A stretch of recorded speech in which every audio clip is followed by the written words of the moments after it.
The conversion of Iraqi tribes to Shi'ism.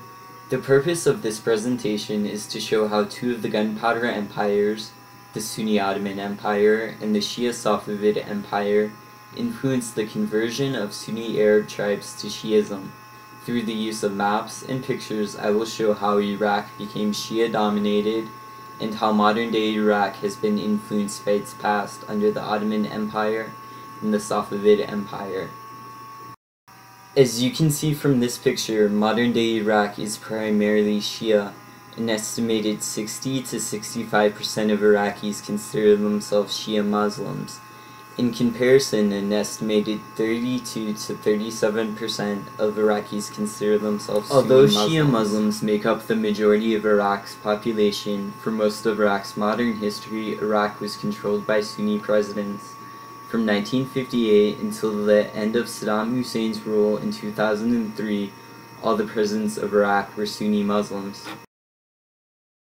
Following the invasion of Iraq in 2003, violence between Iraqi Shia and Sunni Muslims increased. By 2007, the United States National Intelligence Estimate described Iraq as being in a state of civil war. It is estimated that thousands of Iraqis were killed and over 4 million Iraqis were displaced during this violence. Due to the increased importance of religious sects in Iraqi politics, it's important to ask when, how, and why did Iraq? In order to understand the prominence of Shi'ism in Iraq, it's important to understand Iraq's history. From 1534 to 1917, Iraq was under the control of the Ottoman Empire.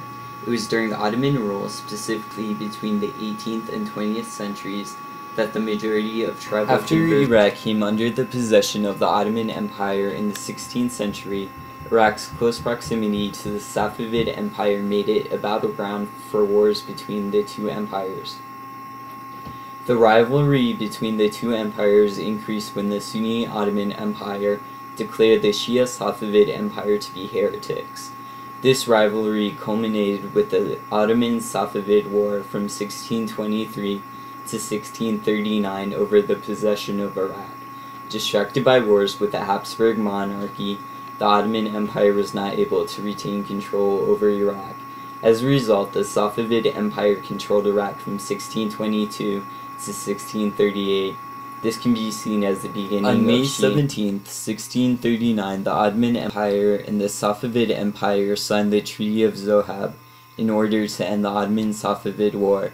As a result, the Ottoman Empire regained control. While the Ottoman Empire officially controlled Iraq, nomadic Arab tribes were crucial to the social and political running of Iraq.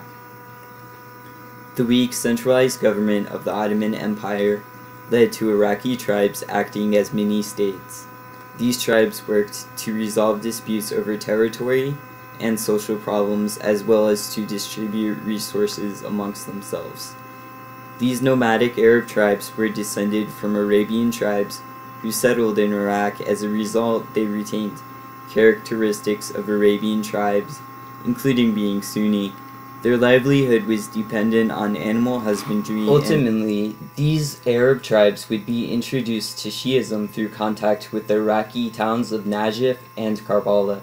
Najaf and Karbala are among the holiest places in Shia Islam.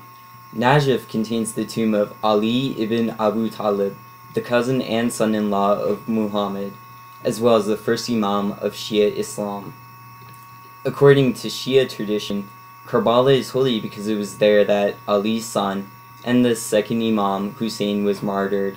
Today, Najaf and Karbala are the centers of Shia learning. However, during the 18th century, Najaf and Karbala laid in ruins. During this time, the Safavid Empire controlled the greatest Shia learning center, Isfahan. In the 18th century, the nomadic Arab tribes used Najaf and Karbala as a trading center.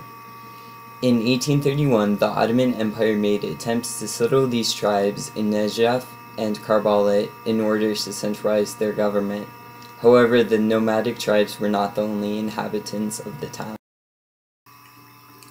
Following the Sunni-Afghan invasion of Iran in 1722 and Nader Shah's expropriation of funds meant for the Shia clergy, A large number of Shia clergy immigrated from Isfahan to Karbala and Najaf.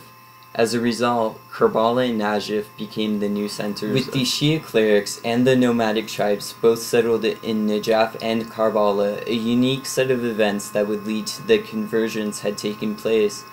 Both groups had a lot to gain through the conversion. For the Shia clerics, the conversions would be a way to bolster their social standing in a new city. The Shia clerics were dependent on pilgrimages to Shia holy sites for their income. An increase in pilgrims would mean an increase in revenues. The Shia clerics also saw conversion as a way to undermine the Sunni Wahhabists who had begun to sack Najaf and Karbala. As the attacks on Najaf and Karbala increased, so did the nomadic tribes. Conversion was a form of protest against the Sunni government as well as a new social identity. It's been theorized that the breakdown of tribal relations led to a large number of conversions. Following their settling, nomadic tribes were no longer linked to their history as travelers and tribesmen. Shi'ism filled the social responsibilities that were abandoned with settlement. Instead of sheikhs settling disputes, settled tribes looked to clerics to resolve problems. This theory makes sense considering that the unsettled tribes of Iraq remain Sunni even today. In 1869, the Baghdadi Sunni alim Ibrahim al-Haradi compiled a list of geographically diverse tribes that converted to Shi'ism. The list includes the tribes of Zubayd, Bani Lam, and Abu Muhammad. Al-Haradi's list is significant because other independent sources have confirmed the list. Al-Haradi's list also brings up two significant points, those being the splitting up of tribes along sectarian lines as well as the relatively late conversions of the tribes. The Shia clerics' attempts to convert the newly settled tribes had the unintended effect of splitting tribes by sectarian lines. Al-Haradi's list includes the Montefique Confederation. However, not all the members of the Montefique Confederation converted. The sheikhs of the Sadoun family remained Sunni. The Montefique Confederation is one example out of many tribes who remain split along sectarian lines. It's clear that sectarian divisions are not new to Iraq. Al-Haradi's list is also significant for the dates it lists. Al-Haradi wrote that many of the tribes who arrived in Iraq during the 18th century converted the following century. These included the Shaman and Bani Tamim. However, Iraq's older confederations, including the Montefique and Zubayd, converted to Shi'ism from the late 18th century onward.